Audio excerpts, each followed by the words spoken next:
મારું નામ નિલયભાઈ ત્રિવેદી છે. મારી ઉંમર 46 વર્ષ છે. એકચ્યુઅલી અમે પહેલાં મણિનગર રહેતા હતા, અત્યારે હાલ વસ્ત્રાલ ખાતે રહીએ છીએ. 12 વર્ષ પહેલાં મને જરા કમરની ગાદીની તકલીફ હતી અને અસહ્ય દુખાવો હતો. મેં 1-2 મહિના બેડ રેસ્ટ બી કરેલો છે.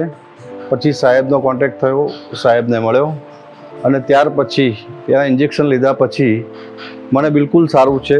10 વર્ષથી બીજી કોઈ કમ્પ્લેન્ટ છે નહીં અત્યારે હાલ.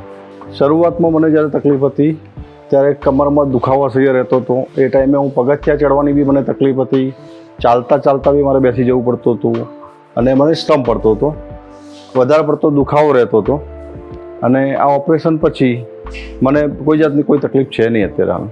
એક તો સાહેબના નેચરથી 1-2 મિટિંગમાં મેં જોયું તો બિલકુલ એમને જોઈને જ બી એમની વાણી પરથી જ એવું લાગ્યું કે સાહેબ છે તો કોન્ફિડન્સથી જે એમણે જે કામ કરે છે એ પ્રમાણે મને બિલકુલ ડર ના લાગ્યો અને હું સારી રીતે તૈયાર થઈ ગયો. ટોટલી સ્ટાફ એકદમ કોઓપરેટિવ છે. બધાએ સારી રીતે આવકાર આપ્યો છે અને સારી રીતે ટ્રીટમેન્ટ આપી છે. ઇવન એક ફેમિલી જેવું વાતાવરણ ત્યાં આગળ જોવા મળે છે. ત્યાં કોઈ જાતનું હોસ્પિટલ જેવું આપણને તકલીફ પડે કે એવું લાગતું જ નથી કે આપણે હોસ્પિટલમાં આવ્યા છીએ.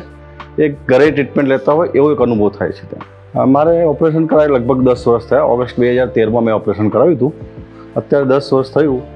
અત્યારે હાલ મને કોઈ જાતનું કોઈ પહેલાં જે બીમાર જે મને તકલીફ હતી કે કમરમાં દુખતું હતું કે પગમાં જંજણાટી આવતી હતી તો એવી કોઈ તકલીફ હવે કોઈ રહી નથી અને હું મારું કામ સારી રીતે કરી શકું છું. ઓપરેશન પહેલાં હું પહેલાંથી વાળીને બેસી બી નહોતો શકતો. પહેલાં કે સીડી ચડવાની હોય તો સીડી બી નહોતા ચડી શકતા. અત્યારે ઓપરેશન પછી મને બિલકુલ સારું છે. હું નીચે બેસીને જમી શકું છું.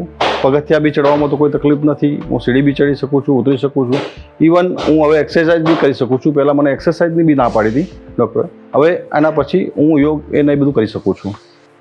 એકચ્યુઅલી ત્રીજા દિવસ પછી જ્યારે ઓપરેશન કર્યું ત્યારે બી મને બહુ એવું કંઈ દુખાવા જેવું કે કશું લાગ્યું નહોતું અને ત્રીજા દિવસથી જ એકદમ એની અસર જાણ આપણે ઇન્જેક્શન આપ્યું અને તાવ ઉતરી જાય એવી રીતનું એક અસર કરી છે. અને ધીરે ધીરે મને 1 મહિનાની અંદર તો ટોટલી હું ગાડી ચલાવતો, ફરતો અને બધી રીતે દોડતો થઈ ગયો. પહેલાં જે ક્રિકેટ કે જે અમે રમતા હતા એ બી નહોતા રમી શકતા. એના હિસાબે આપણે દોડવાનું આવે તો તકલીફ પડતી હતી. અત્યારે એક ટાઈમ માટે ક્રિકેટ રમવા બી જઈ શકીએ છીએ. ચાલવાનું મોર્નિંગ વોકમાં બી જઈએ છીએ, દોડીએ છીએ, વાંધો નથી આવતો. પહેલાં મને ચાલવામાં બી તકલીફ પડતી હતી અને કમરમાં બી દુખાવો એટલો રહેતો. અત્યારે કોઈ જાતની એવી કોઈ તકલીફ છે નહીં. એકચ્યુઅલી મારા જેવી તકલીફવાળા મારા 2-3 મિત્રો છે, એમને બી મેં સજેસ્ટ કરેલું. સાહેબની એમણે બી સારવાર લીધી અને એ લોકો બી સારી રીતે અત્યારે એ કામ કરી શકે છે. એ બી સિવિલ લાઇનમાં છે. એ બી સારી રીતે અત્યારે પગથિયા ચડી શકે છે અને કામ કરી શકે છે. ઇવન મારા ફેમિલીમાં બી મેં 2 થી 3 મેમ્બરને બી મેં આ સજેસ્ટ કરેલું અને ત્યાં આગળ ઇન્જેક્શનનો કોર્સ કરાવી અને એમને અત્યારે હાલ ઘણું સારું છે, સારી રીતે રાહત છે. જે 10 વર્ષ પહેલાં જે મને તકલીફ હતી એનાથી અત્યારે હાલ ઓપરેશન કર્યા પછી હું બહુ સ્વસ્થ અને સારી રીતે અનુભવ કરી શકું છું. એ બદલ હું હિતેશ પટેલ સાહેબનો હું આભારી છું. Now I am live well.